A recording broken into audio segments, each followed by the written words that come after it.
Mayor, Kate had a little technical difficulty getting into the meeting. She's trying to do that right now. Okay.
Well, hi, everybody. I heard that Kate was having some trouble logging in, so we'll just wait a minute or two and see if she's able to get on.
Mayor, I think that Kate is just restarting her internet and trying to get through.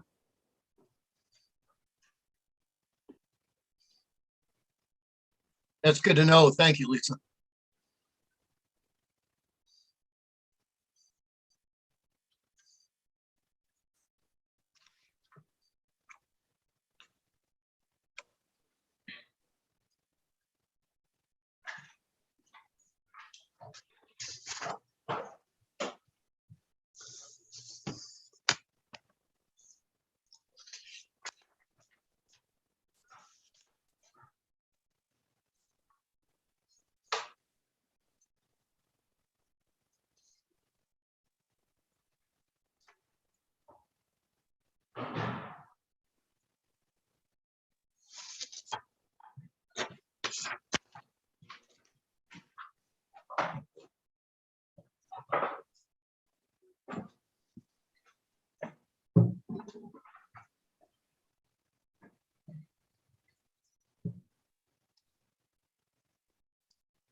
All right, I just texted Kate and she's still having some difficulty and asked for us to go ahead and start. To start out, I have an announcement to make. Andy just informed me just minutes ago. Wanda Martell's mother unexpectedly passed away, and so some very sad news. Understandably, she'll be taking some time off, and it's hard. Her mother, the only information we have is the mother passed away in Hawaii. So that might make things even more difficult. But I wanted everybody to know, Wonder probably won't be at City Hall the rest of this week. And I know we all wish her well in this very difficult time. Well, I want to welcome everyone to the February 22nd Idaho Springs work session. And a special welcome to Fire Chief Kelly Babby, and I'm glad you're able to be with us tonight. And I see you've got some a presentation with a lot of figures this evening. Yeah, I can.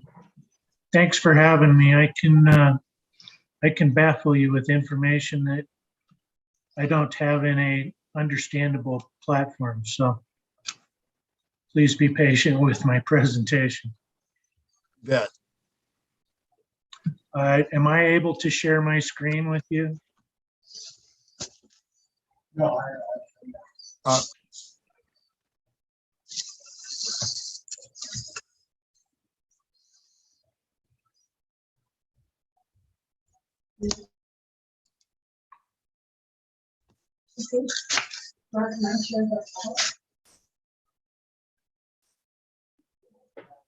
Well, some of the stuff I have, I did not send just for general discussion.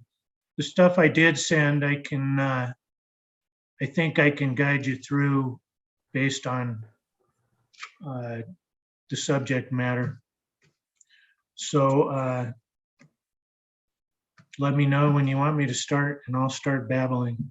Oh, please. You know, the first sheet is a Clear Creek Fire Authority mill levy, where you've got the percent starting out at 4.569 and going beyond 12 on the mill levy. Okay.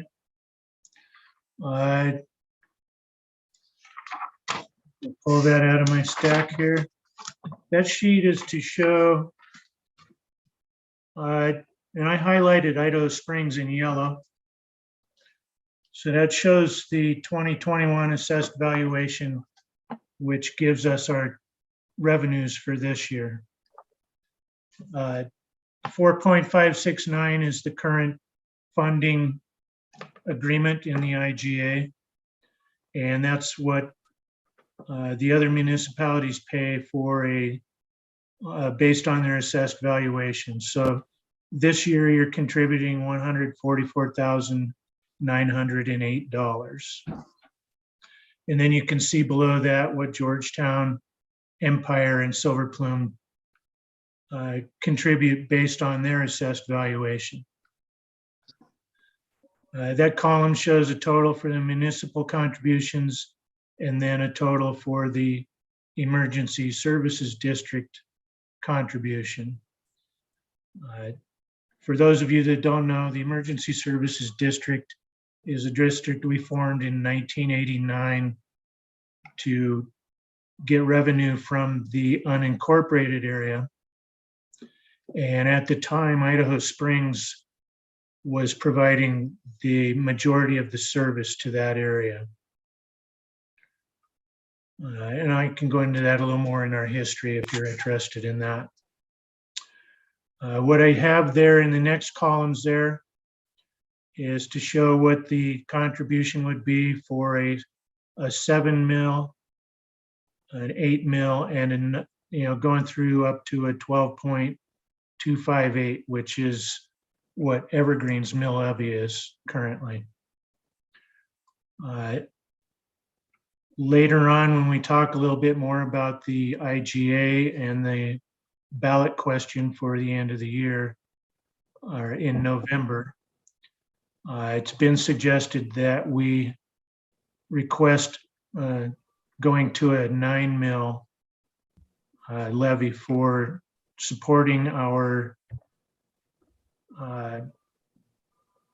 we added some paid staff, and it would get us back to where we're not spending at a deficit for near term, but later on we would be. So that's what this chart is. And what's not on here is if we find, later on also, I'll talk a little bit about a Title 32 district.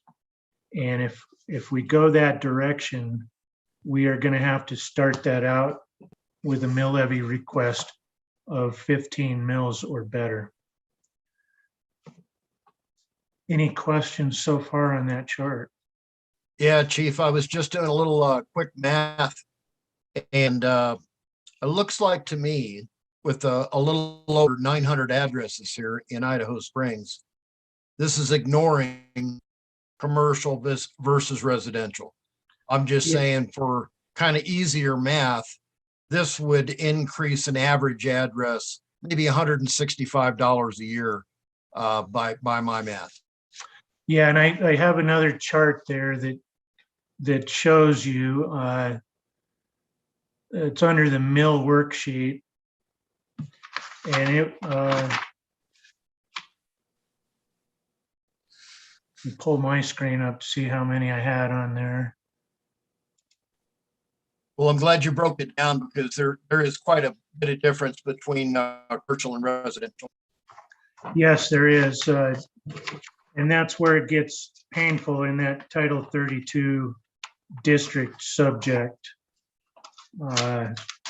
So this first sheet shows what the mill levy or the contribution agreement under the IGA will be for each of the participants.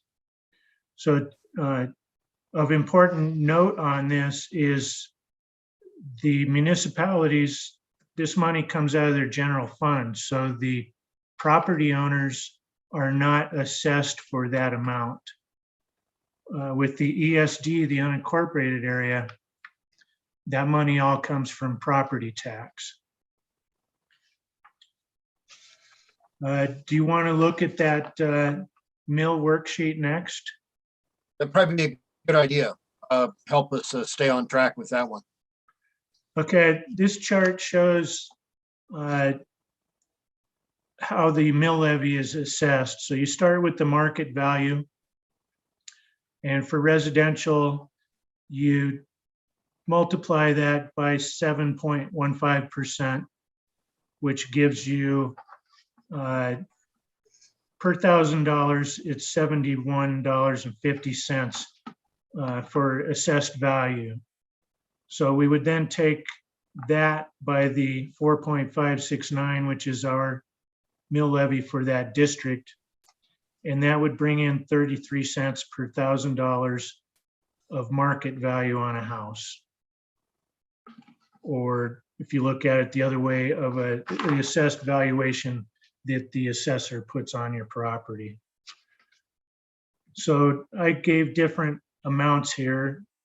I don't know what the average assessed value on a residence is right now, but with the real estate market, the way it's gone up, I would say most properties are $200,000 or more. So if we go by that $200,000 figure for market value, assessed valuation would be $14,320. And for the ESD property owners, they would be paying $65 rounded off per year. So that's a benefit to the municipal citizens. They are not paying that mill levy. That comes out of your general fund, which the majority of you could look at that coming out of sales tax, and our visitors support that money to pay that. I think that's probably the number one benefit to the citizens of the municipal participants in the IGA. Next to that, I show a column for a 9 mil assessment. So it pretty much doubles what the monthly payment would be, or the annual, I'm sorry. And then that 12 mil again is what Evergreen's assessing.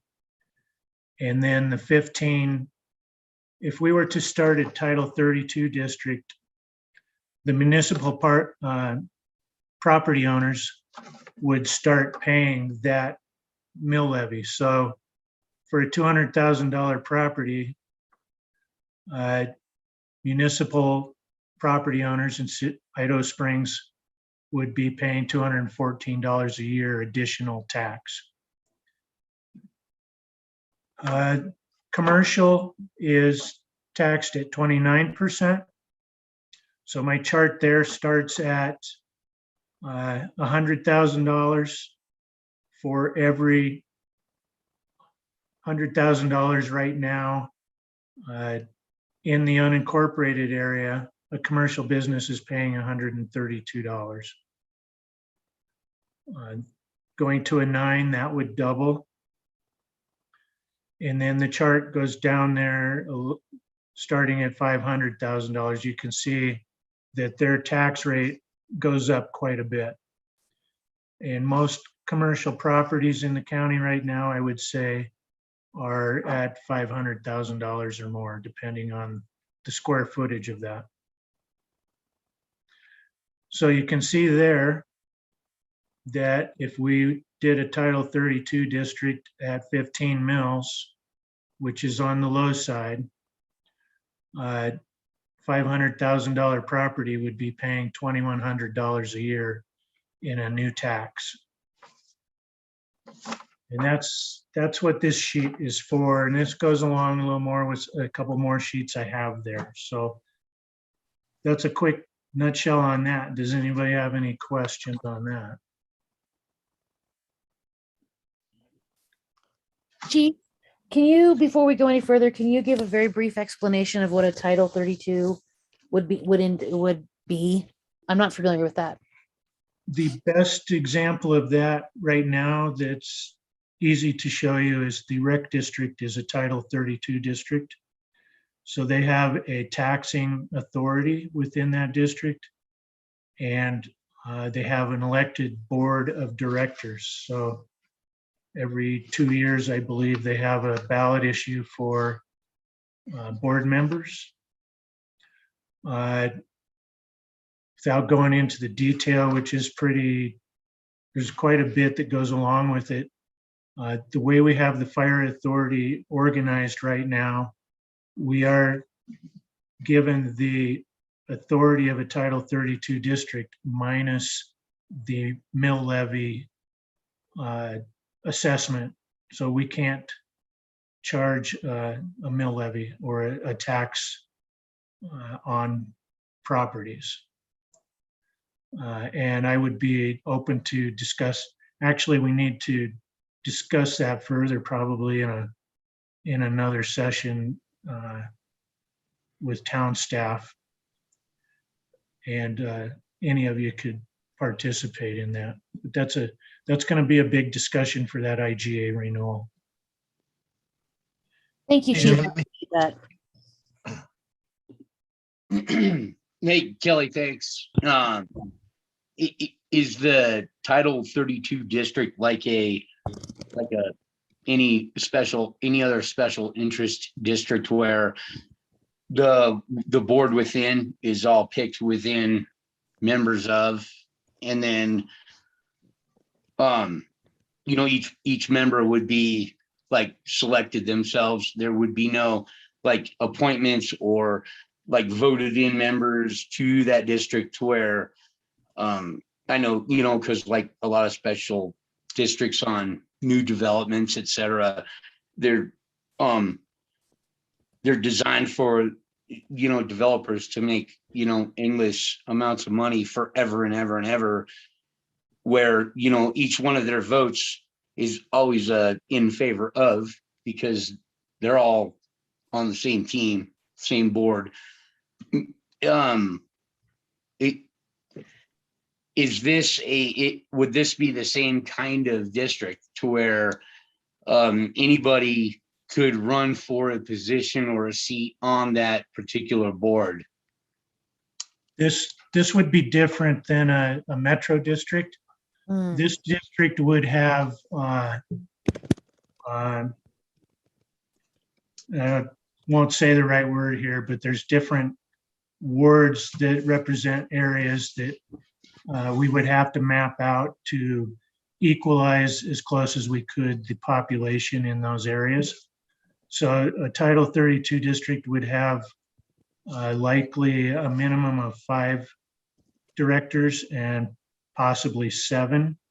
And those would be elected positions. So they would have to run and get voted into those positions. And they are a 2-year term. Okay, So essentially, the city would lose their 2 seats at the table, and it would become an elected position to represent a defined area. So Thank Kelly, you. can I just ask, I think the question on the table is, who would be the ones electing the people sitting on this board? The electors in the jurisdiction, which is the entire county minus what Evergreen Fire District has established in the southeast corner. So every property owner, and I haven't clarified, I don't think that it may be that it's just any qualified elector gets to vote on that, I believe. So if you're registered to vote, you can vote for that candidate in your defined area. In Title 32 district, to form it would require a ballot question to approve the district and a ballot question to approve the proposed mill levy. So if one of those 2 fails, or both of them, then your district does not get formed. So, there again, going back to, if you look at the details of the rec district, that's very similar to what a fire district would look like, because they're both under the Title 32 statute.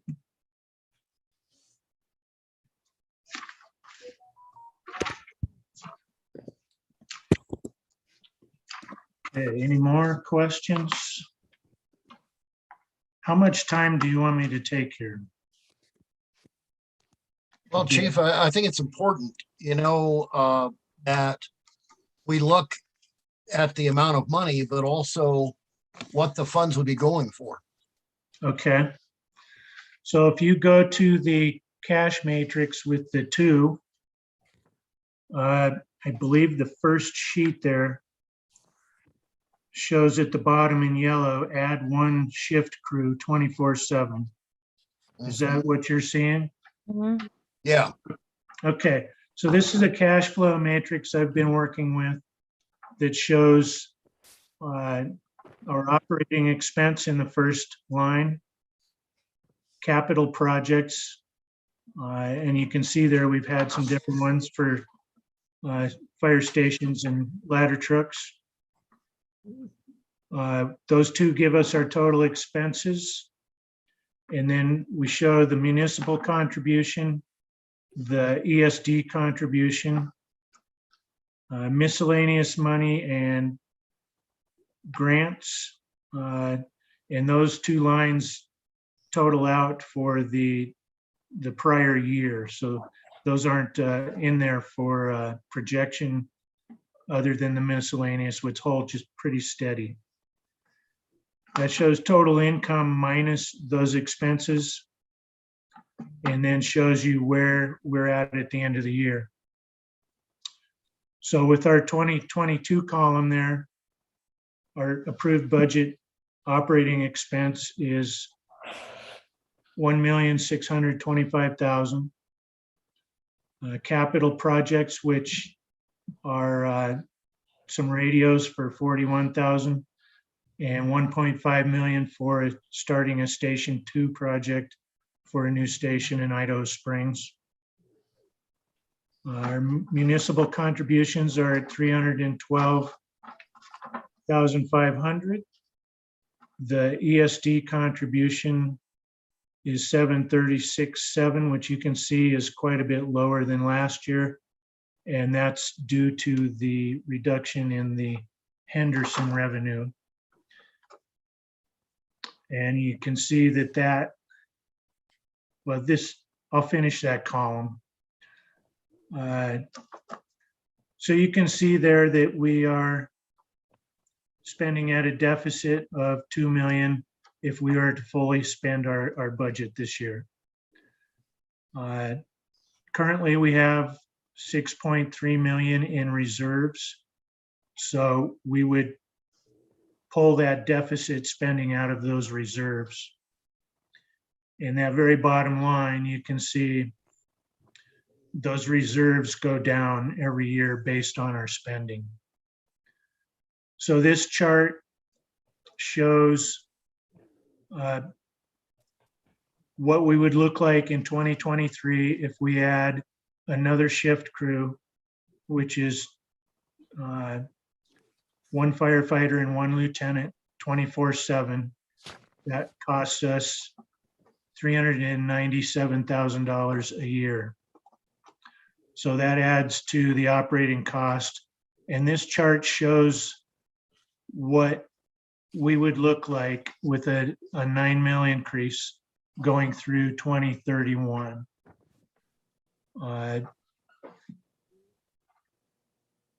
So I'm conservative with this as far as revenues.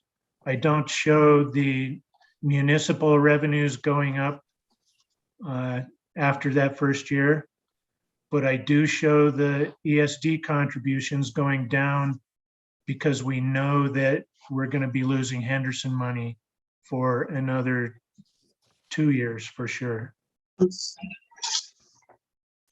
So at the very end of there on the bottom, in 2031, it shows we will end the year there with $565,000 in reserve. And 2032, we would be deficit spending without reserve money. So somewhere between now and 2029, we need to do another revenue increase of an unknown amount at this time. Any questions on that? So you think what you're wanting to go 9 mils and then in a couple of years bump up to 15 or 12? Well, it's not a set number, but we would have to reevaluate and look at that. If we go to 9 mils, it allows us to put on another shift crew so that we have a shift crew in Idaho Springs and a shift crew in Georgetown, 2 people each for 24/7 coverage, which is Idaho Springs is our busiest response area. And we can do that now with the exception of lodging for them overnight. But part of our evaluations over the years have pointed out that we need to provide 24/hour, 7-day-a-week coverage because our volunteer base has gone down. So a future increase, that number's not known. The 15 comes from a minimum mill levy that would have to be set to start a Title 32 district. So with this chart, I'm showing that we can put on another shift crew and be in really good shape through 2030 at just 9 mils. And that is only assessed on the unincorporated area property owners. That money that would come from the municipalities would still come out of general fund, which would still essentially be funded by sales tax revenue and a lot of coverage of that coming from the visitors that pass through. So you don't think the cities, municipalities should put on a mill levy? I'm sorry, The municipalities don't necessarily put on a mill levy? no, they don't. The way it's set up with the IGA is the municipalities agree to contribute 4.569 on the assessed valuation for the city. So that total at 9 mills for Idaho Springs would double from this year's 145,000 to 285,000 for 2023. But that's just an expense to the city general fund from sales tax revenue, rather than each of you as property owners getting a new tax of 9 mills. Does that make sense? Yeah, so we're gonna have to increase our sales tax? No, keep up with sales that? tax, the sales tax has covered it. And I know that Mayor Hillman's not there and he can't say what we do, but based on conversation with him over the period, the sales tax revenue is pretty healthy and can cover an increase to 9. Okay, And I don't know that that's still true because I don't have intimate knowledge of your sales tax revenue, but it makes sense with the health of the county in general with sales tax revenue. Everybody, the other municipalities are able to do their increase as well. thank you. Hey, Jimmy. And you're on mute, Jimmy. Yep, got it. Hey, Kelly, are you talking about 2 more new ladder trucks, bud? No, we are set on capital expenditures with the exception of needing to build a new station in Idaho Springs so that we can have that overnight residency component. Right. That's keeping us from having a shift crew there 24/7. And we need to build a building in Georgetown as well. Other than that, we're good on buildings for many, many years and vehicles as well. Nice. What does a new ladder truck cost these days? Probably $1 million or more. Wow. Our last one that we purchased was just under 700, and that was without equipment on it. Wow. Thanks, Kelly. Yes. Art, you had a question? Yeah, I'm a little confused. You're telling me we're gonna raise the mill to cover this, but it's not gonna be a resident expense. That's correct. It's just to the unincorporated area property owners because it's the ESD, that Emergency Services District, has a set mill levy right now of that 4.569. So we would have to go to a ballot in November to ask for that increase to 9. The municipalities would just agree to a contribution equivalent to that in the IGA. And that comes out of the general fund, or municipality has the authority to add additional sales tax to cover that. So, or you could do lodging tax or more on the cannabis industry. There's different options for the city to bring in revenue to cover that without So, doing it on your property owners. okay, so if that group votes it down, that it's a dead issue? Yes. And I at this point, I don't see a 15 mil increase on municipal property owners passing a vote. I think that's down the road, that's potentially possible. But like I said, that a 15 mil is the minimum that would get us through for a while, and they would have to do an increase down the road as well. The merger study we just did had a projection that we would have to increase to 23 mils in 2026 if we were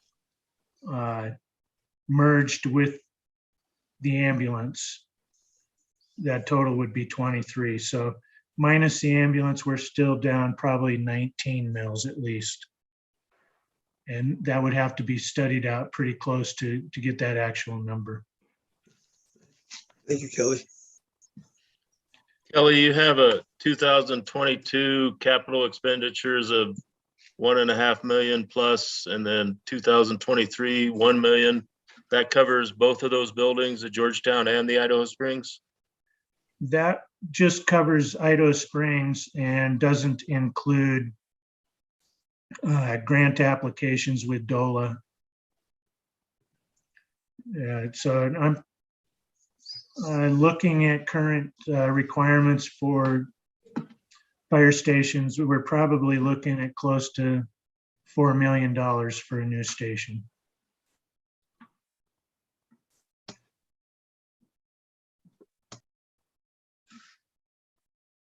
And yeah, that was just conservative numbers that I put into that budget. So there's some more sheets behind that. If you don't have questions on this, I can confuse you more with the next sheets. The next one shows wildland mitigation crew added to that. There's a couple people that are interested in us in the fire authority funding a wildland mitigation crew to mitigate the fuels in our county. This chart shows that additional salary increase starting in 2024. Or now my highlight there's in the wrong place, I'm sorry. That would start with 23.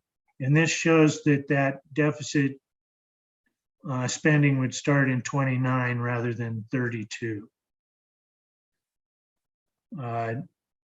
We will be having a discussion on March 30th to discuss wildfire issues, responsibilities, projects, costs, all that sort of stuff with the stakeholders in the county, which includes all the municipalities, the fire authority, the county, county road and bridge, county open space, forest service, all those different group of people to discuss where we're at and what we need to do. So that subject of wildland mitigation crew came out of that. In addition, Evergreen has got a mitigation crew that they're putting money towards to mitigate fuels in their area. This is not a proposal that we do that, but because we haven't discussed it enough to decide that's what we're going to do. But this is just to show what that would do to our budget and our cash flow. Next page behind that shows just doing a wildland mitigation crew, but not adding a shift crew. And that shows us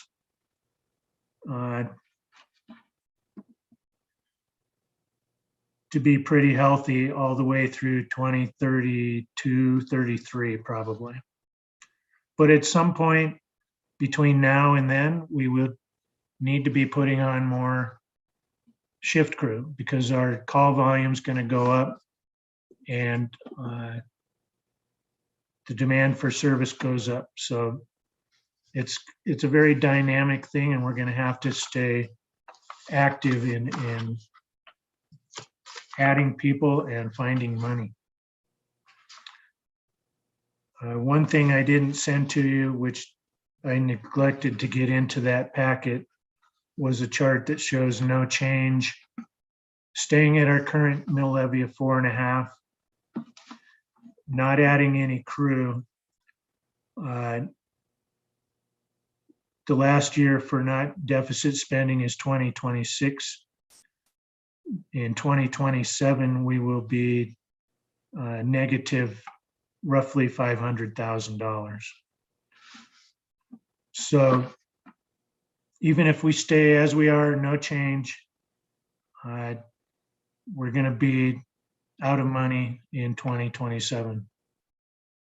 So I had originally asked for a 7 mil to go to 7 mils to cover that and give us time to look at different revenue sources after 2025 or so. And it was suggested that we go to a 9 and include that wildland mitigation crew in there. So that'll be a discussion in the IGA negotiations.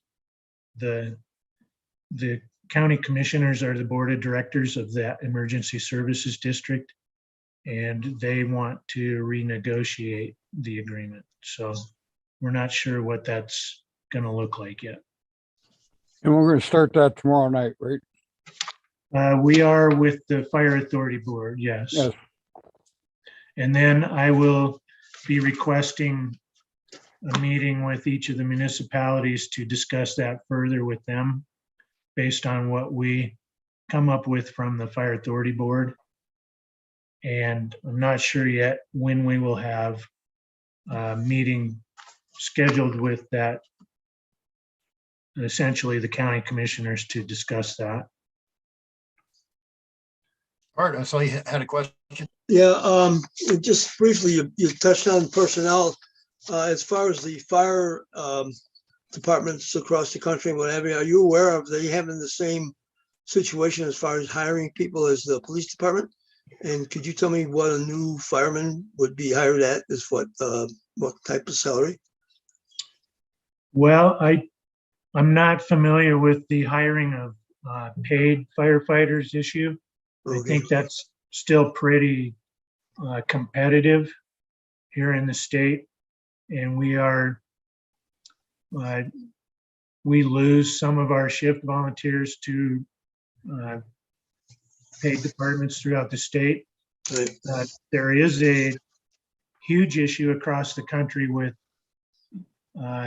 recruiting and maintaining volunteer firefighters. It's at a crisis level in many areas. We have started a shift program to address that issue because it's hit us very hard. So we are paying a shift volunteer the maximum we can pay them is 20% of what you would pay a paid person in the same position. So we are paying $70 for a 10-hour shift for a volunteer to come and shift at a station. Right now, the majority of the time they're here in Dumont because we have overnight facility for them to sleep. So they're here 24/7. We do have 10 paid staff right now, which is a pretty important thing for us. And the firefighters that we have hired, their salary starts at $44,000, which is on the low side for a paid entry-level firefighter throughout the state. Our shift lieutenant is a little higher than that. And then we have 2 paid captains. We have a paid assistant fire chief and myself. So we have 10 paid firefighters, minimum of 4 of us on duty 24/7 essentially. Jeremy and myself live in county. So for significant events, we come out.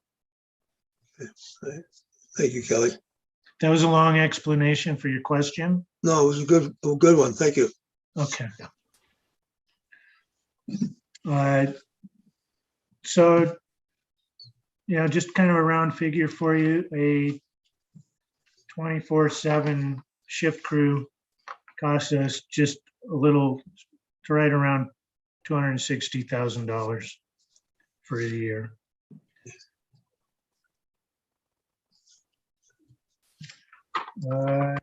Any more questions on those? I could spend a lot of time on those.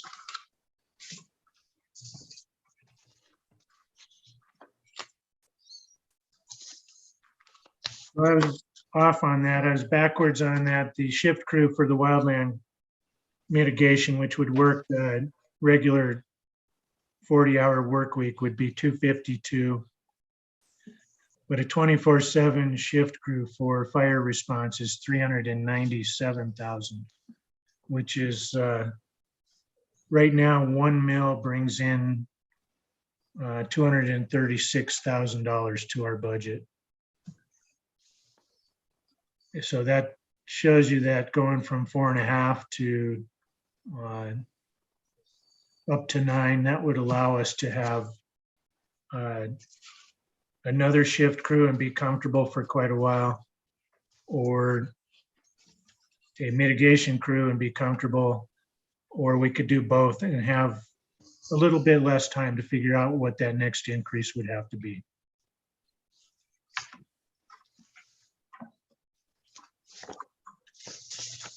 Okay.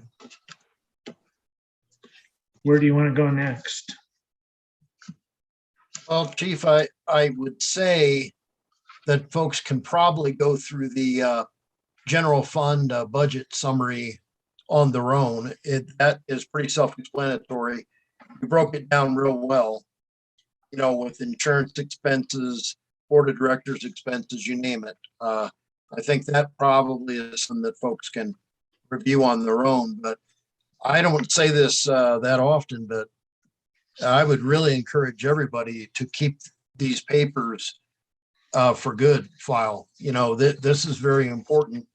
And obviously we're going to be even looking back on this, you know, in the future, particularly in the coming months. So we can answer our constituents' questions about a lot of these different figures. And as you've pointed out, we have several options here. Our options are limited. Yours are, you have quite a bit more that you can work with. I included our budget for 2022, which with normal budgets requires us to show our last year's budget and then the actual expenditures for the year before that. So I can show you budgets going way back that shows you our history. One big hit we've taken is our investment interest took a big hit last year, and we lost a lot of revenue there. Over our term of investment in Colo Trust, we've made over $350,000 in interest, which is pretty good number. There was a question about grant revenue in here. And for last year's figure, it showed that we made, it was an estimate, but it's pretty close at $48,900. And those grants, 2 of them came from the state. One was for an electronic CPR device, which we got money from DOLA for that out of the second round of COVID spending. They had some extra money, so they gave us a second round chance. We spent $14,700 on a CPR unit that allows us to do much more effective CPR with fewer people. And we've had a couple of saves on that. They're a pretty amazing machine. And we'll be getting some more of those. The ambulance, I believe, has one, and they carry it on their supervisor's vehicle. We got $2,500 from the State Firefighters Association to fund training for vehicle extrication. And then 3 big important grants, one for $10,000 from the city of Golden, $16,700 from a triple conglomerate. They call themselves the Stanley Lake Cities, which is at Westminster, North Glen, and Thornton. And then we got $5,000 from the city of Arvada. And those three grants were obtained by our Assistant Chief Jeremy Jones for wildland mitigation. And that money will go to a project by Silverdale at by the water supply for Georgetown, on the bottom of Floyd Hill on the west side, for a fuel break in the Saddleback area, and then a future project for I think it's 13 acres around the Idaho Springs Reservoir up below Mount Evans. So that's our grant income for this last year. I think that was a question from Lisa. One thing for you to note, we always come in under budget, so we don't do appropriations for extra spending. A couple big ones on here. We put money towards our volunteer retirement pension plan. I've been reducing that for the last couple of years so we could increase paid staff salary. And then we put $85,000 in there for shift program for volunteers to come shift from out of county.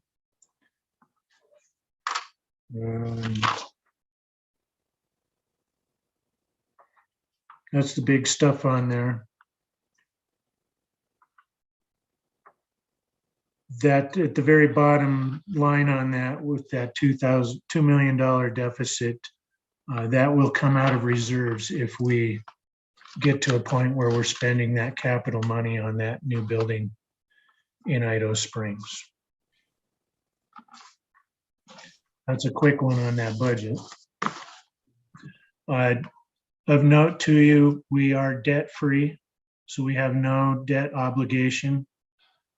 Our capital assets for buildings and vehicles is just under 6 million, and we're holding steady right now at just about 6 million in the bank. So we're a very healthy agency within the county, and we're very proud of what we have with that. I saw you had a question. I did. Where, I think I heard this, but I'm not sure. Where are you building the new building in Idaho Springs? We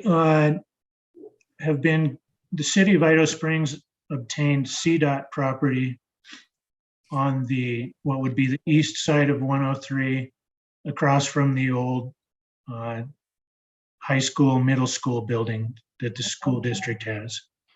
We've been trying to get that piece of ground for about 15 years, because we identified that area as an ideal spot for a fire station so that we get out of the middle of town. Mhm. And during that time period, the majority of our calls were leaving town. That's changed a little bit now, and the majority of our calls actually are within the city limits of Idaho Springs. So the demographics have changed. So since we're on that subject, I can update you on that. We had to do a FEMA floodplain survey, which is in process. And we're pretty sure we can build there and fit a building in. We will have the finished floor level of that building will have to be 2 feet above the existing grade at what is now the ambulance building that sits there. We're going to have to do some fill work there. We also have I believe it's a 14-inch ductile iron water line that comes through there that we will have to look at relocating, which I believe is on future consideration for the city for that water line that runs up 103. Uh, I haven't gone too far with that building because of the IGA expires in December of this year. And I don't have a big comfort level of what is going to come of that. So putting a lot of money into that project hasn't happened yet, in addition to that issue of the floodplain that we have to figure out if we could even build there. Ideally, it would be better to be on the other side of the road on school district property, which I attempted to work out with the school district about 15 years ago. And we were pretty close to getting something there, but it didn't work out. So if we can't build there on that ground that CDOT deeded to the city, then we will have to spend a bunch of money to purchase a piece of ground, which there aren't many opportune places for that. And getting down to where down by the ball fields on the east end of town is about the only place. And that would probably be expensive there. Do you all own the building that you're in Idaho Springs right now? The city owns that building. When we started out, the municipalities owned their buildings. Georgetown, Idaho Springs, and Silver Plume still own their buildings. Idaho Springs and Georgetown have had hopes that we would be building new buildings and they could then repurpose their fire stations. I believe the city has spent a bit of money on looking at that for the Idaho Springs building already. And I don't think Nate would have come here if he didn't think he was going to get a nice remodeled building there, but just a thought there. That existing building in Idaho Springs started out as a gasoline station. So on the west end, you can see that part of the footing there for the walls are from the old gas pump islands. And then it's had a couple of additions put on it. We could stay there and be okay with just vehicles, but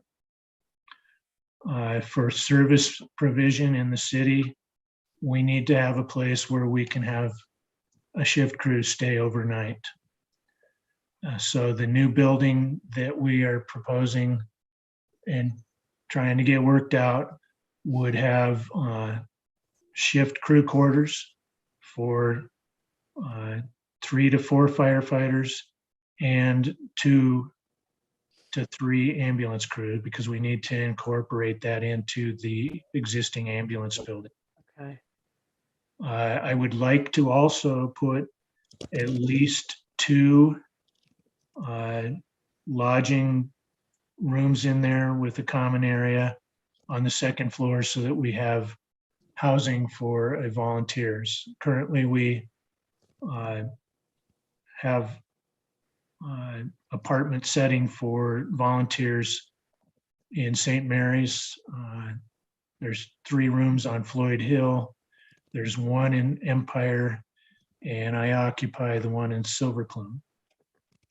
So that's a lodging opportunity based on square footage from many years ago.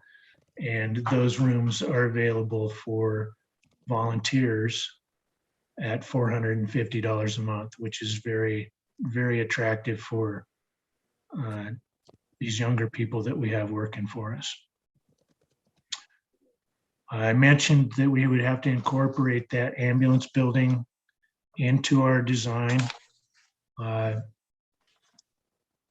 We would like to repurpose that building. It's a steel structure that is very sound and would add a huge cost to our project if we had to replace that.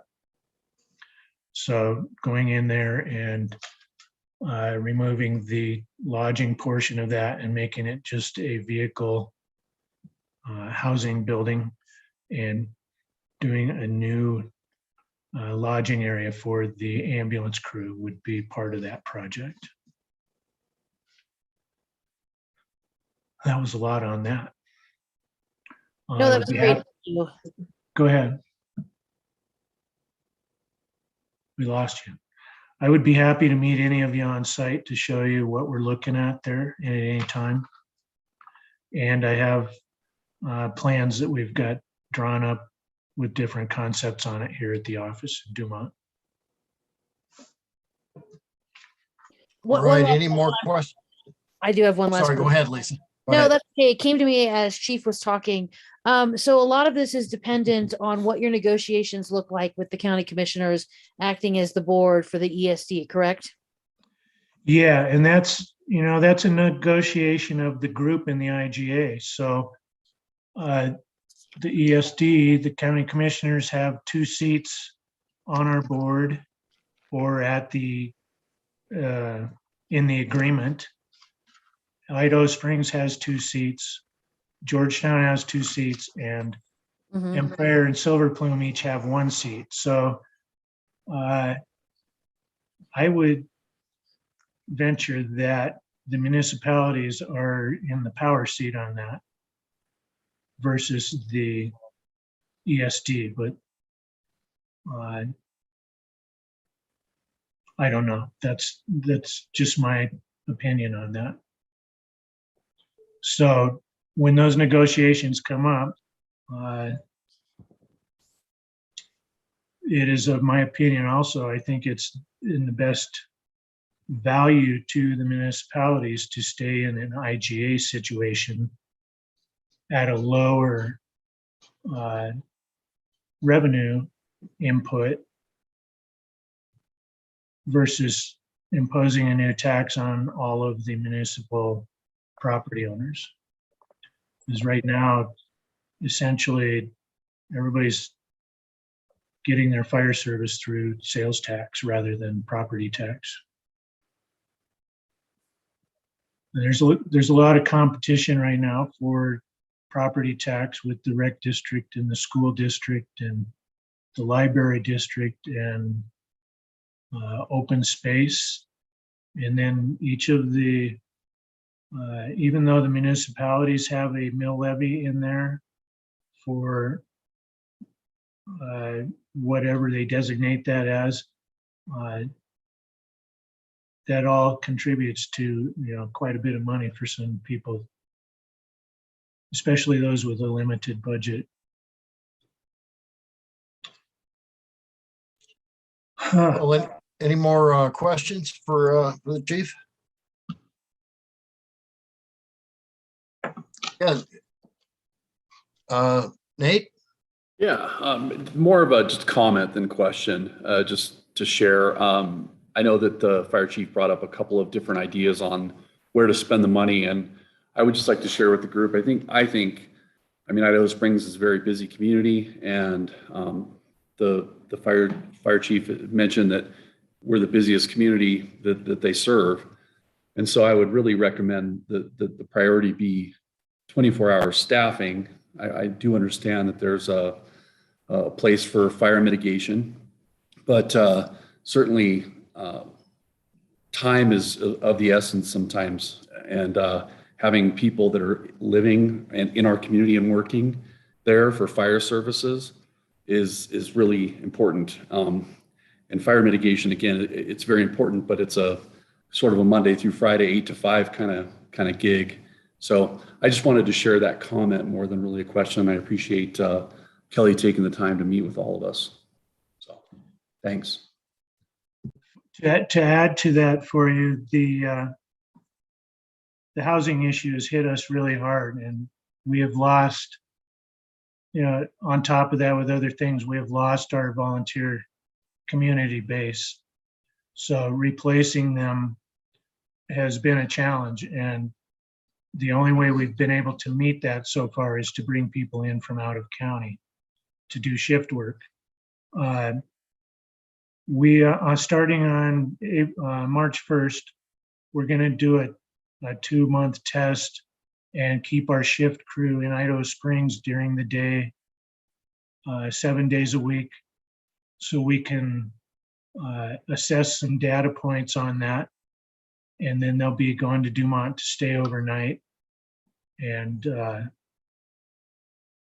see what that looks like, because that merger study brought up some response time questions, which the accuracy on those are kind of difficult, and that would be another discussion. But priority for us is to get that shift crew 24/7 in Idaho Springs. And to do that completely, we need to have a new building. So that's our number one thing.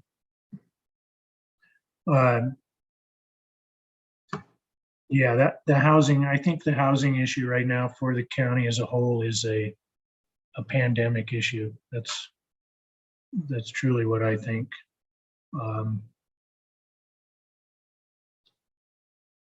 That's it on that one.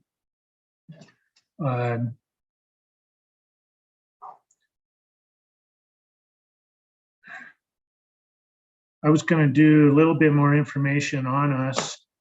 Currently, we have, I told you we had 10 paid staff. We're holding pretty steady with an average of 48 volunteers. The majority of those, again, come from out of county. And then we have 13 people that will be interviewed in March, 1st of March area, to bring on as new members. So we have a pretty constant flow of people coming in from out of county to do shift work so they can get experience and learn from us. We do a lot of training in-house at a pretty high level, so that's pretty attractive. And we have a pretty high number, which I don't have for you tonight, but we do have quite a few people that place on paid departments throughout the state. Of those people in there, we have 45 people that are certified for wildland response. That's a huge number for us. 5 of our people have a minimum of an EMR, which is an emergency medical responder, a little bit more than what used to be a first responder medical certification. We have 28 EMTs and 5 paramedics. The majority of our response is medical related, and the majority of our response is in Idaho Springs. We will be meeting tomorrow with the Colorado Department of Fire Protection and Control to discuss a placement of a wildland module. It's a crew with 2 trucks and 8 people to staff in our Idaho Springs station during business hours. That's a pretty significant staffing. They would be available for predominantly wildfire, and they would potentially be going to other incidents throughout the state, but they would also be available for structure fire type activity as well.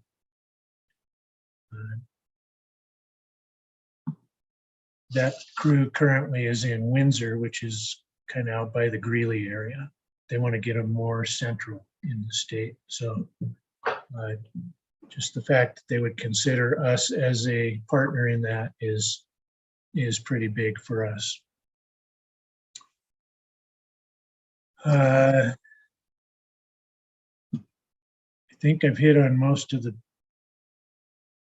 little stuff. We did a merger study, which some of you sat in and listened on. The study was to determine if we should consider merging with the ambulance group, which is under the county government.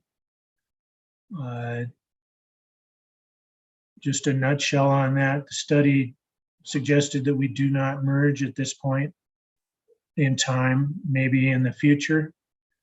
I think a big consideration in that is that if the makeup of the ambulance were to change right now, they would lose their tax revenue that they got approved, which brings in over $1 million a year right now from sales tax. So we would have to replace that, and that would be at least 4 mills to replace that 1 million plus. They did make note of our response times and turnout times, which can be manipulated or interpolated in many ways, depending on how you look at it. One problem we've had over the years is the accuracy of the timestamps on that, based on the dispatch system being a law enforcement based system, which takes precedence. So sometimes our timestamps with our response are delayed a little bit, so they aren't as accurate as they would be if we did our own dispatch, which would be cost prohibitive. So I had a sheet that I didn't get to include in my packet that there's an NFPA standard, which is National Fire Protection Association. It's a standard, once it's called 1720 and it addresses volunteer fire department response. And there's, without getting into it, which I could spend some time on, and I can do at a future point if you're interested. We pulled up response times for fire in Idaho Springs, and average turnout time when there's a shift crew there was 2 minutes and 4 seconds, with an average response time of 6 minutes and 52 seconds based on average travel time. And that puts us well under the 9-minute standard time that is put in place with that standard. So that makes it obvious to us that that shift crew there would be very valuable and should be our #1 priority, which coincides with the new building. So when we do have our shift crews on, currently over the past 2 years, if we have 4 or more shift crew volunteers, we will separate those out into 2 trucks, and we position them in Idaho Springs and Georgetown. So over the past couple of years, I don't have a number of times we did that staffing, but they have been put in that station to cover the area better. Well, any more questions for Chief?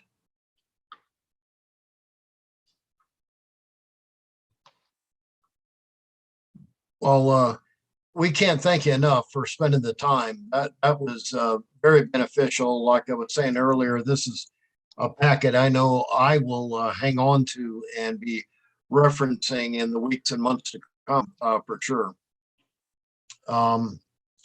Is there anything else that you think we should know, Chief? I think that covers it for me that I can remember. I am readily available, and I would be happy to meet with any of you anytime to discuss any of this further, or give you more history information about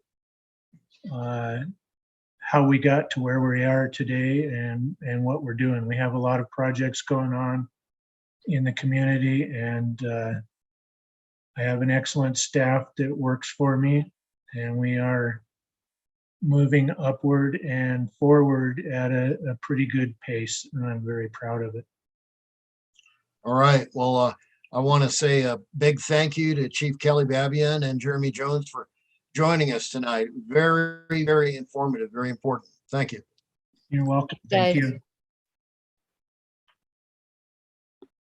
All right, I'd like to move on to the public communication and engagement portion of the work session. And I assume, Jonathan Kane, are you kicking that off? All Yes, right. sir.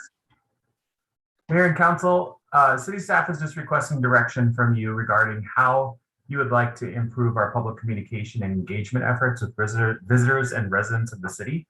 As you know, we have approved a $10,000 line item for this work in 2022.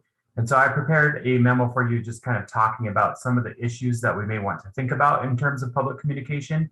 And then just a couple of the alternatives that are available to us just to kind of start that conversation. One of the things I really wanted to mention to you is in my staff report, but I think it's really important for us to think about how we are going to communicate with people. In previous years, we've really gone down the road of trying to communicate across as many platforms as possible. And there's pluses and minuses to that. And so what I want to do is try to think about when we communicate with people, I think it's important that they have a crosswalk that's consistent so they know how to communicate this with the city and where that communication is going to occur. A lot of cities create what's called like just a toolbox or a strategic communication plan so that people can see where that communication is going to live. I wanted to talk to you a little bit about that, just so you think about how we're going to engage in these efforts. The other thing I want to really consider in any program that we design is just the equity of access to information. In years past, we've spent a lot of time, like I just said, communicating across different mediums. And I think there's a lot of value to that. But I think that what we really need to think about is providing a base level foundation for where all this communication lives. We have a pretty good website platform. We could always improve it. We also have some digital tools that are available to us. And I think that if we establish a baseline of digital communication of where this information is so that it's all there, we can really effectively help people who may not have the same access to information by having those tools available to us. I know there's been some concern about people with internet in our community or folks who may or may not have a computer. And so I've really been trying to think about those things as we develop these tools so that we can make sure we reach them as well as kind of the greater masses that have access to everything. I have provided a couple of different opportunities that we have. I said 5, there's 5 ways that I want to improve communication. I think that might be valuable, but there's really 3 areas that I think we need to improve in. The first is just the tool set that we use. Are we using text? Are we using emails? Are we improving the website? That kind of thing, and just making sure we reach people. The second is the user experience. I've heard a lot of people lately telling me that we use terms on our website and we use acronyms and things like that that are not helpful.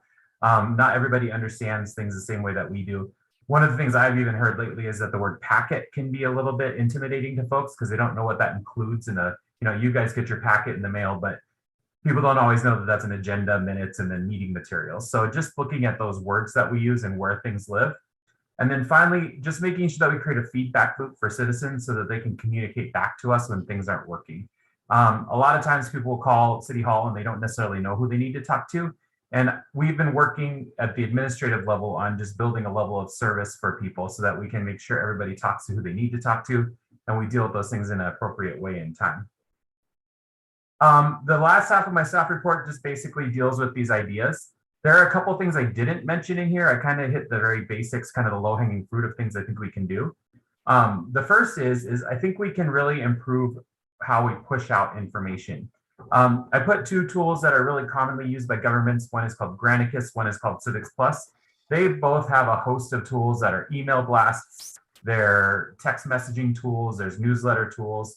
They both have like a very full suite of software, but their communication tools are one area where I think we can really improve. I have talked to both of them and I think we can create a good platform for about $5,000 annually.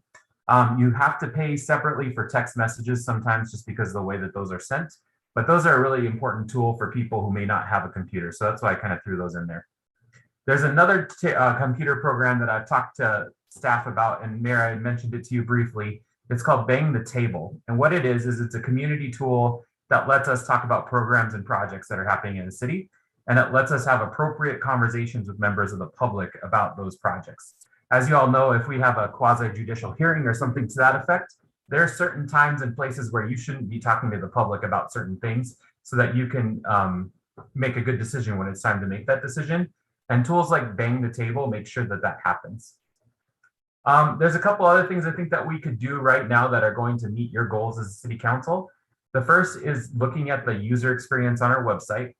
That tool is free right now that we get from the state, and it's a really good thing. We have a really important partner in the State Internet Portal Authority who gave us that website, and they can support us to make some improvements to the website as it is now, which was it was currently built in 2020, like right in the middle of the pandemic. So we were doing like a billion things at once while we were trying to build up this new website.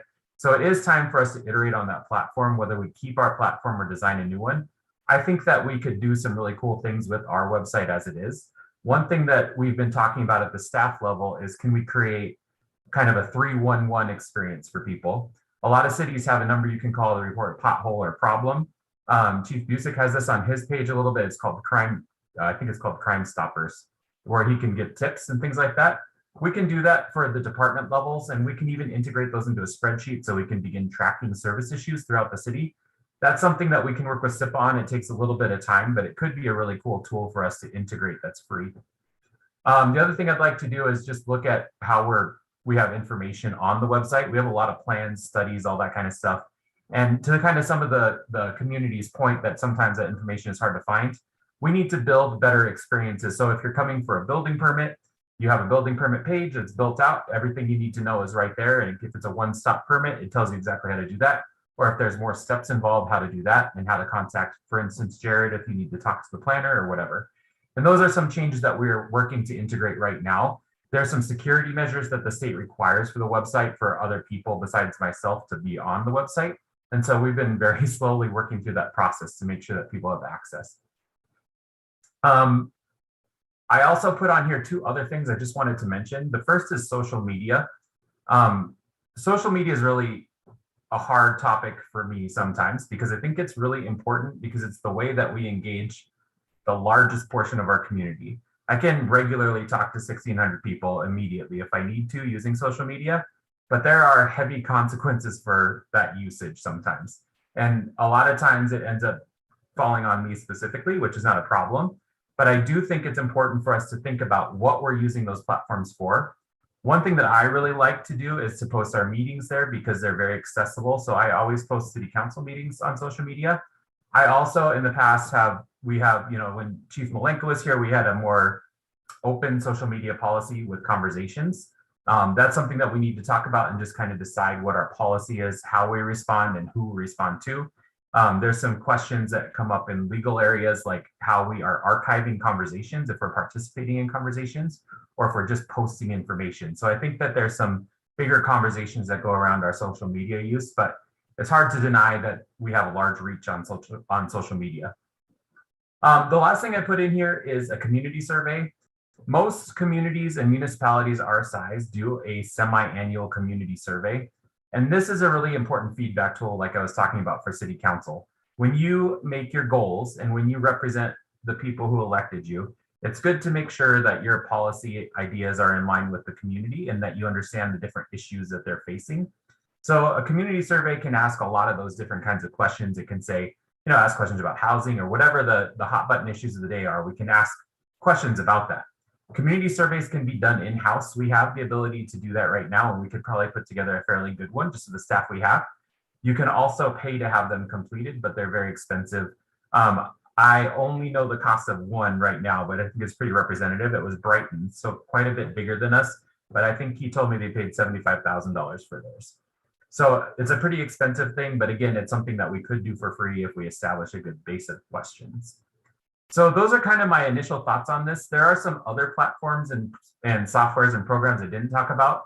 There's software that lets you hold a quasi-judicial meeting asynchronously, meaning people can participate in a legal proceeding like on their own time and ability level. There's a lot of different kinds of ideas like that. But what I was kind of thinking with this staff report is we establish a good base level of how we push information out. And then we should also have a conversation about what information we're pushing out over those platforms, meeting times, dates, all that kind of thing, or if there's any policy things that we need to put out there, like for instance, shoveling snow, whatever it may be. And then once we have that kind of base level foundation set, I think the next step will be just refining everything and making sure that we continue to be nimble in how we respond to the communication needs of residents. So that's my staff report. If you have any questions, I'm available for answering them. And I'm just looking for direction on what kinds of things you guys would like to accomplish with that community engagement goal. Jonathan, I apologize if I'm off a little bit, but you know, one of our goals for 2022 was to improve the public communication, right? So I think we already approved something like $10,000 in the budget, right? Correct. And you know, you had some ideas actually under $10,000 where we could make improvements. You mentioned bang the table. And as you explained to me, that's kind of a real-time type of thing. And it could even serve additional purposes, like may want to know that exit 241 is closed. Or maybe top of Floyd Hill, but if you show your driver's license, you'll be allowed through to get home, or something real time like that. So it seems like that's kind of a lower hanging fruit. May not quite get us into, and I apologize if I have the name wrong, Grantis, because the kind of the bottom line there was about $7,500, you know, and higher. But it seems like we ought to be able to make some improvements with approximately the money that was appropriated. I think bang the table was a great one. Glad you found that. Yeah, bang the table and Granicus, it may be possible for us to implement both of those programs. Granicus has a full software suite, but one of the things that intrigues me about it is its ability to send messages and emails and newsletters, which I think are important. The bang the table experience is very similar, but it's more about getting feedback from people. So I can, for instance, like you said, we could post the Floyd Hill project and we could get feedback if that was our project about how people feel about it. The county actually uses that software right now. And I think pretty effectively, because it's a way, you know, it's a way to just kind of gauge community interest. One thing that I know about our community, just in our previous efforts, is that it's important to make sure that we keep the communication simple, so that not because people won't understand it, but just so that when they need to provide us with some kind of feedback, that it's a simple process to do so. And so I think if I were to give you my number one recommendation, I would explore those two software services, just because it gives us an ability to push information and an ability to receive information a little bit clearer than we do currently. And then I would also build those website contact forms out so that we can receive information on our website the same way. And I think we may be able to accomplish that within our budget. And what I would like to do, if you guys are okay with it, is provide another staff report with more details on those specific bits of this, so that you can make an informed decision about what we look like. And I could bring a little bit more information on how the platform works and how we might use them. All right, that sounds like a real good plan of action. Lisa, question? Actually, no, it's a comment. So when I saw this packet, I was really excited because this is something that I feel pretty strongly about. And one of the things that I liked, I looked at both Granicus and Civics Plus. I also looked at Everbridge, because there's a lot of cities that use Everbridge as well for this kind of thing. And I look at what our school district does. And I've been in a couple different school districts with my kids, but Clear Creek is one of the best I've ever been in for, they get me with my, they get me on the phone. So people that don't have a cell phone, it doesn't matter because they leave a message, and they also hit me up in my email, and I usually get at least one, sometimes two. And I think if that's the sort of communication that we focused on with our residents, that would really be helpful, because I never worry with the school district. I know, and I called them today and asked them what it was, and they said that it was Infinite Campus, which won't work for us because it's for K through 12. But she said it's really great because you use the dashboard and you build out your robocalls and your robo emails, and you just send everything through it. And I think from a staff perspective, that would be really great because it cuts down on the time that staff has to manage that. The other thing I would say, and I think that Jonathan is right about this, Facebook is really amazing. And I think, you know, I really commend Jonathan, because I've watched him for years, you know, traverse the minefield that is the Facebook social media groups. And I think if we had a person who wasn't necessarily maybe a named person, like Idaho Springs city staff, and they just took information from the Idaho Springs page and put it in the community groups, that might be a little bit easier as well. I don't know if that's going to work or not. Jonathan would probably have better insight on that, but I've watched him interact with people, and I swear he goes in wearing a suit of armor. It's really impressive. And I don't know that that needs to be part of his job description. So on that note, Lisa, I mean, that's something that an intern could definitely do. But it's the one thing that's a bummer about it, at least it was when I worked for the school district in Jeffco, was it's being consistent. Like, you know what I mean? Like, so God forbid we ever lose John, but if somebody comes in to jump into his place to sound similar, to have the same messaging, to have the same kind of, readily available answers, that's always hard on social media, but it's not undoable. It's just something that's hard to be consistent about. I had a couple ideas, John. These are very, very pedestrian ideas, and they certainly are very superficial and kind of go against my idea of waste not. But packets available maybe at the senior centers, the rec center, certainly at the library. I can print one up. And we can even have computer stations available at the senior center that we can help. I mean, maybe the library can get involved and help set up a center where, I know they have big community tables, that maybe they can watch it together at those locations. If there's not like everybody doesn't have internet in their room. I'm not familiar with what the setup is, but that was just a couple ideas that I had that are more pedestrian, but certainly, user friendly for people that don't have a lot of technology in their background. I think that's a good idea. That's why I wanted to split this into how we provide information and what we provide, because I think they're highly related, but they're different bits of what we have. And so I think what I could do is I could create a new staff report for you that includes pricing for some of these tools and maybe researches some of these alternatives for how we might help other populations access this information. I could provide that to City Council, and then you guys could make a decision about how we would spend that budget. Because I think that's really the critical question right now, is how that $10,000 is spent. I may actually be able to find grants too that would help with this. I know I can probably get at least another $5,000 from SIPA for this project, and there may be some other opportunities. So I can also, to your point, Mayor, I can look at that and see if we can expand our budget a little bit. I wanted to really set a base level foundation for our communication efforts in the future to make sure that we're able to respond to everyone in the community. All right, well, thank you. Any more questions for Jonathan? Jonathan, I'm going to move on then to the City Hall reopening in person. Mayor and staff, our public health situation has been evolving in Clear Creek County. On the 26th, there are no longer any mask orders in place in the county. It's still recommended that everyone wear a mask when you're in public and that you be vaccinated if it's possible for you to do that. But it's time for us to think about how we might evolve our operations at City Hall. I'm pretty proud of the fact that we've actually remained open the entire time the pandemic has operated. And that's through staff having to deal with different health challenges and the whole bit of it. Basically, we only allow 2 members of the public into City Hall at any time. You have to do an appointment, but we have greatly expanded our ability to do virtual business with the public.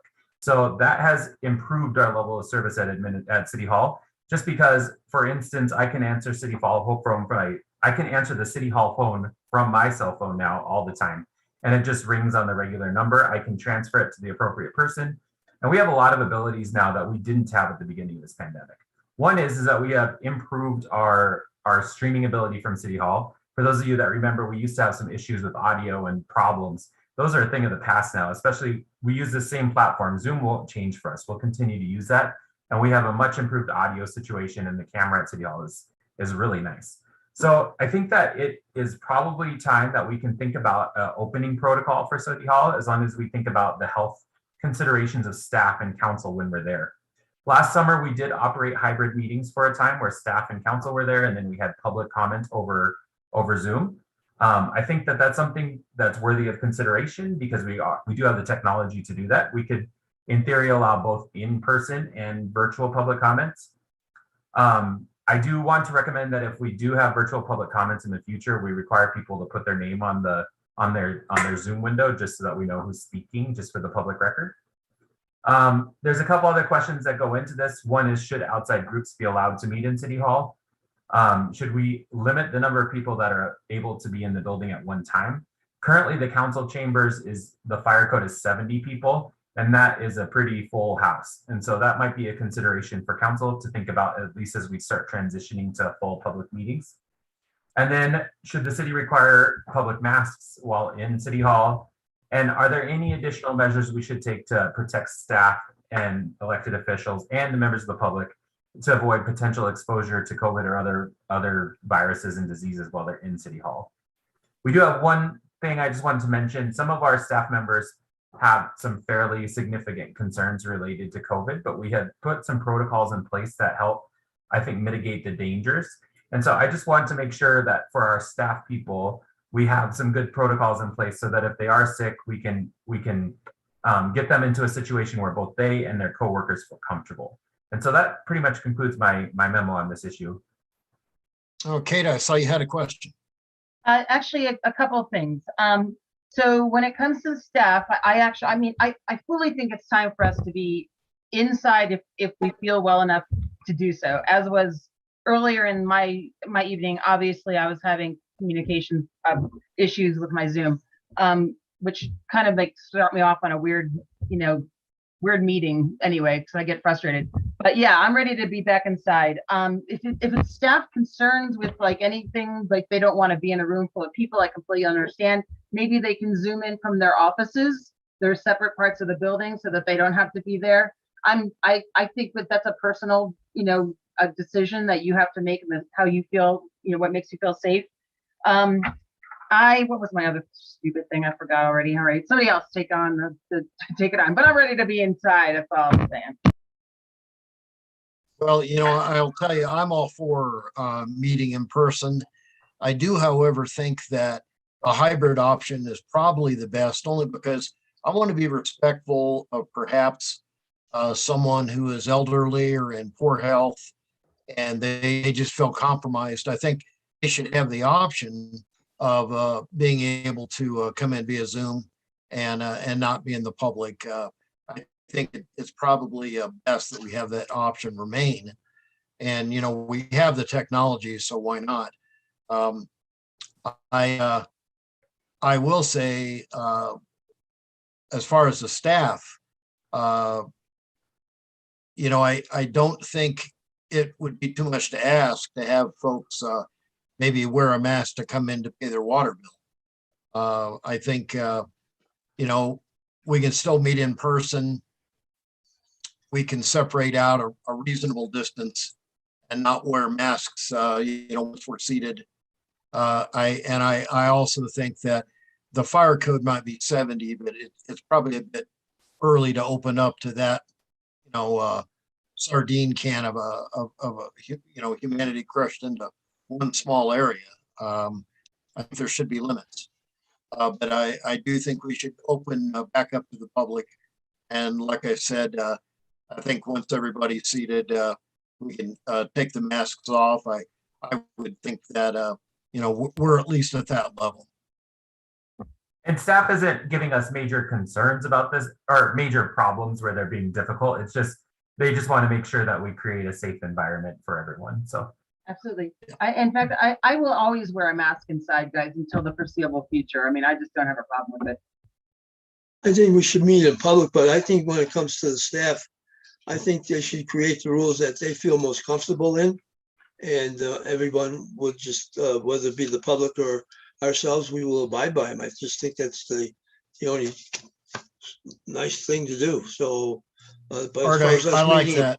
yeah, as far as us meeting in person, I'm ready. I agree with Art too. I think it's very considerate of the staff, and you're absolutely right. Absolutely. I'm sorry, Kate, didn't mean to cut you off. No, I cut you off. I agreed with you 100%. It's just being considered for each other. We want to make sure that we're all well and we stay well. Absolutely. Anything else before we move on?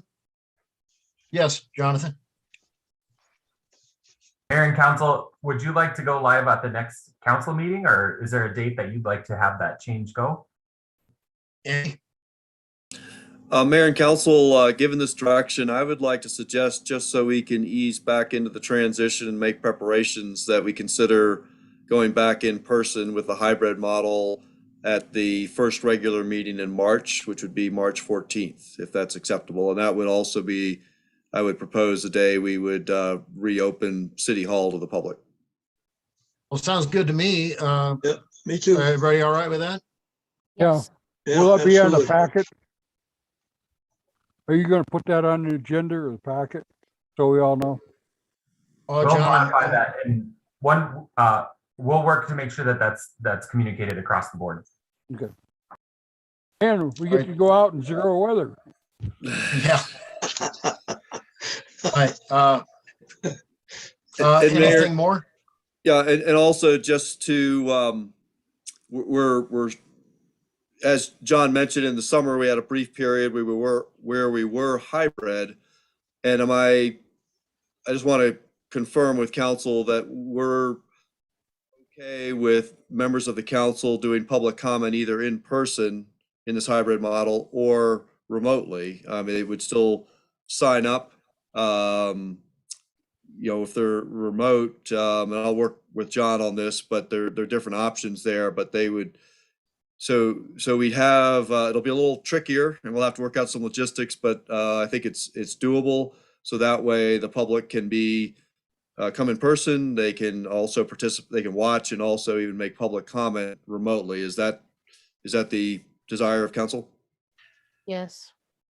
Yeah, and I That's think good. it accommodates different comfort levels. Very good. And what Yes, about, Lisa? Oh, go ahead. can we also, like in the packet, make sure that the public is aware of whatever the staff's guidelines or rules are? So that's very clear. So there are no Yep. altercations or events that go along with misunderstanding what our guidelines are for being in the building. Yeah, well, that'd be a good idea. I don't know that it will put the kibosh on all the altercations, but yeah, that certainly would be reasonable. I think if we're very clear though, there's not a lot of legs to stand on as far as if you signed up, you read the business, here's the deal. I know. I- Yeah, I will say, just from my So, experience, from my experience at the library, so far it's been pretty good, Lisa. I mean, people are pretty understanding. They come in without a mask, but we ask them to put them on, and that's it. We just ask, we hand it to them, and they do it, and then whatever they do afterwards. But they're pretty. I mean, 99.9% of the time, we have had zero problems. So I think that's representative of who we are. all right. Sounds good, John. What about groups like Upper Kirk Creek Watershed Association? That's the other question I wanted to mention. We could go back to allowing those meetings in person with guidelines. Usually at the last summer when we were doing this, we were asking people to wipe down the room with Clorox wipes and, good common etiquette kind of things there. I think we could probably accommodate that same use if it's the direction of council, or we could see how it goes with the council meetings and then go back to those kinds of meetings at a later date as well. Yeah, council, what do you think? I mean, I think we could allow groups like the Watershed to use the City Hall. I think Everybody all right with it? that's up to the staff if they feel comfortable with it. Yeah, whatever makes everybody happy, and especially the different peoples on the different boards. I mean, if they're ready to go public, and again, as long as the staff feels safe. Yep. Yeah. That sounds like a plan then. If staff's good with it and the other boards are, yeah. Anything else? I'm going to move to the dates for city council retreat.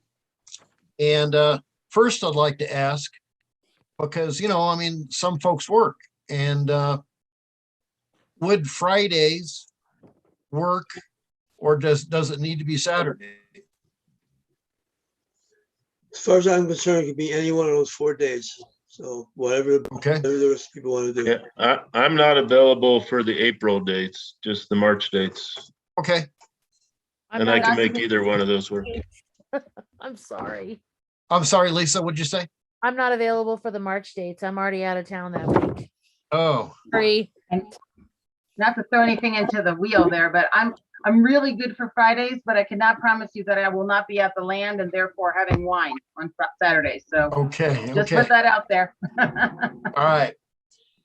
So, Just kidding. looks like from a number perspective, it needs to be Fridays, and no matter what date we pick, we're going to be minus one council person.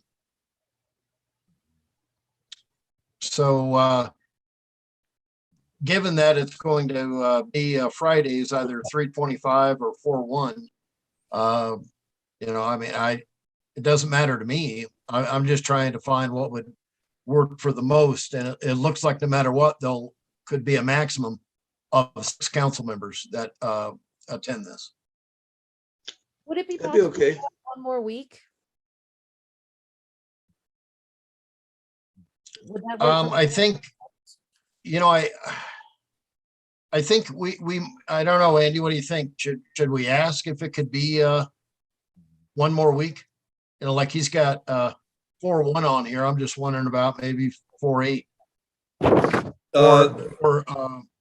Yeah, I guess it'd be 4:8. Yeah, there are a few gaps there because those dates weren't available for the for DOLA. So I think one thing I could do is come back with a couple more dates. They might be a little farther out. Maybe we might push into May, if that's okay. I think it's important we try to find a date, of course, that works for all council members. But yeah, at least we have more clarification. It looks like Fridays, if it could be later, would be the best. Everybody agree with I that? don't want to make Andy work. I will be gone in May from like the 15th to like the 23rd. It's crazy. I don't even know what that is, but we've got a wedding. So I don't want you to search and then have me just come back and say, it's going to be 2 Fridays at least in a row from the 15th on, whatever the next one is. Okay.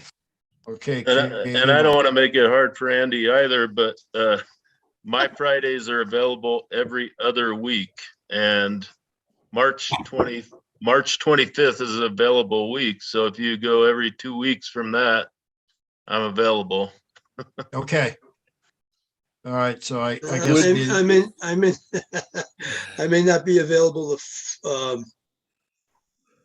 5th through the 6th in that area in May. But other than that, I'm available. There's a song about that, guys.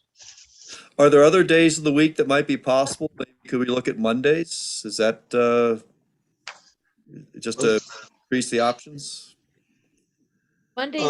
How far out? You mean like in this time span? Yes. Yeah, Mondays would, yeah, good for me.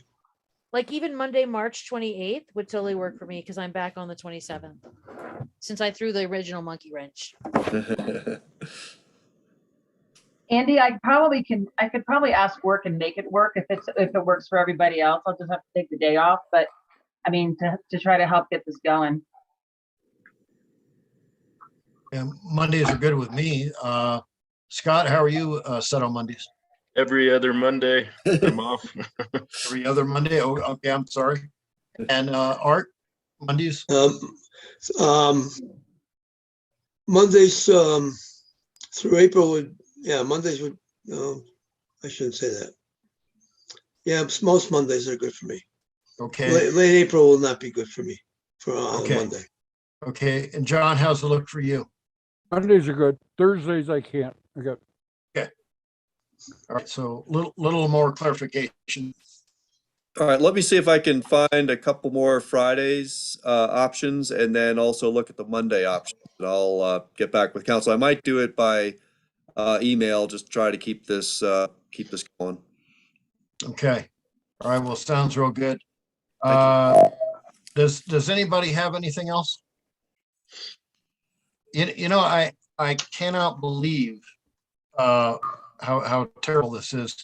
I began this meeting telling you about Wonder's loss. And some of you may have noticed that Jimmy dropped off this call at about 7:20. He just received a notification during our meeting that his mother-in-law passed away. Oh no. Oh, jeez. Yeah, so I am terribly, terribly sorry to be the one to say that, but yeah, We should do something for them, Chuck. as a I council. agree. Well, I promise, we will do something for Jimmy's family. That was not planned before this meeting. I had actually talked to Andy about Wonder just like an hour before this meeting, about sending flowers, and we do have some bereavement days. Frankly, I was not aware of until Andy told me that it's in our employee handbook. So, but we're going to get something together for Jimmy's family as well. So That'd be nice. stay tuned on that. And like I said, he just texted me during the meeting. My phones are off, but I saw the phone light up, and there and is well, I will let you know what we do for Jimmy, and if I have any further information on Wonder's loss, we'll certainly be in touch. And I want to thank everybody for their time tonight. It was another very productive meeting, and everybody have a good night. We'll get Is there back not on the is there council. not a meeting next Monday? Oh, yeah, there is. Oh, the 28th? Yeah. Okay. Well, good night, everybody.